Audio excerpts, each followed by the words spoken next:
उसे पास करने के लिए वो एलओबी में मेंशन्ड है।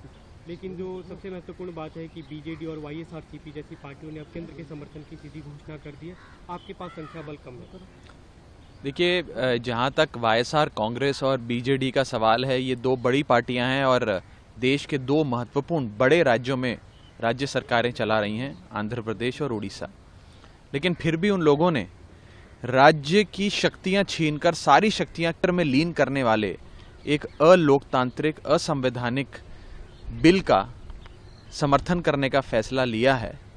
उस पर बस मुझे इतना ही कहना है कि कुछ तो मजबूरियां रही होंगी, यूं ही कोई बेवफा नहीं होता।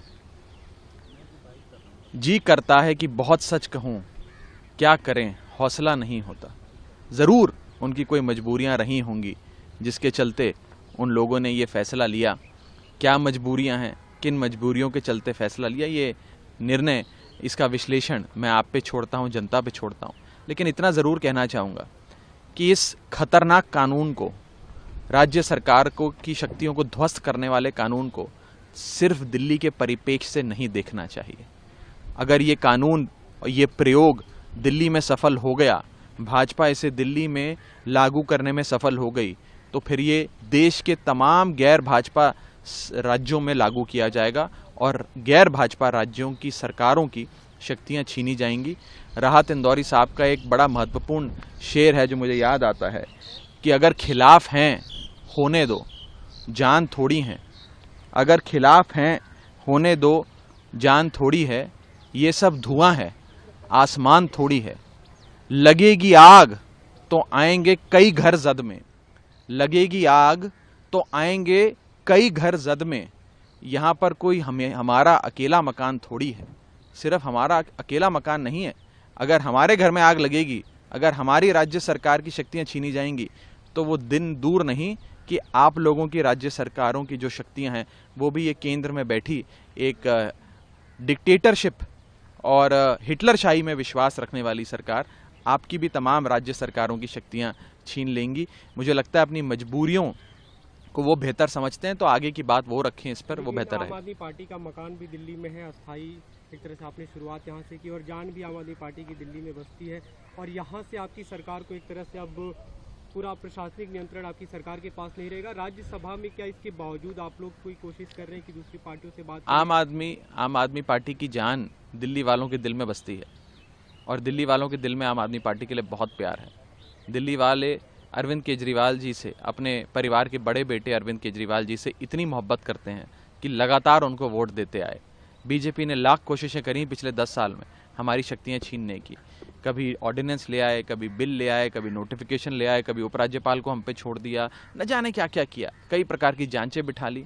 लेकिन ये दिल्ली वाले हैं जो अपने बेटे अरविंद केजरीवाल जी को लगातार प्यार करते रहे और आशीर्वाद देते रहे। तो मुझे लगता है कि बीते 25 सालों में भारतीय जनता पार्टी जो एक भी चुनाव दिल्ली में नहीं जीत पाई, ये उसकी भड़ास और उसकी ह्यूमिलिएशन का बदला लेने के लिए ये दिल्ली वालों को, दिल्ली के 2 करोड़ लोगों को गुलाम बनाने के लिए, मैं बड़ी जिम्मेदारी से कह रहा हूं, दिल्ली के 2 करोड़ लोगों का लोकतांत्रिक अधिकार छीनकर उनको गुलाम बनाने के लिए ये कानून बीजेपी लेकर आई है।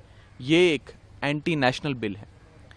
It is an anti national bill. जो लोग इस राष्ट्र विरोधी कानून का समर्थन करेंगे, उन्हें इतिहास राष्ट्र विरोधियों के नाम से याद रखेगा और जो बिल को गिराने में हमारा साथ देंगे, उन लोगों को राष्ट्रभक्त के नाम से ये इतिहास याद रखेगा। आप सदन में आप एक तरह से सरेंडर कर रहे हैं कि अब जो होगा देखा जाएगा और जनता के बीच किसी प्रकार का कोई सरेंडर नहीं है। पूरी लड़ाई लड़ेंगे सदन के भीतर और राज्यसभा में बहुत कांटे की टक्कर है। सरकार के पास जो आंकड़े हैं लगभग उतने ही आंकड़े विपक्ष के पास भी हैं। पूरा इंडिया ब्लॉक एकजुट है, मजबूत लड़ाई होगी। पूरी मुस्तैदी से हम देश के संविधान को बचाने के लिए, देश के लोकतंत्र को बचाने के लिए ये लड़ाई लड़ेंगे। और मैंने पहले भी ये बात कही थी, फिर एक बार कहूँगा कि ये मात्र एक छोटे से बिल पर मतदान की बात नहीं है। ये एक धर्म युद्ध है जिसमें धर्म हमारे साथ है, अच्छाई हमारे साथ है, सत्य हमारे साथ है। अधर्म, बुराई और असत्य भाजपा के खेमे में है। और जब धर्म आपके साथ हो तो इस ब्रह्मांड की तमाम शक्तियां आपको जिताने में अवश्य लग जाती हैं।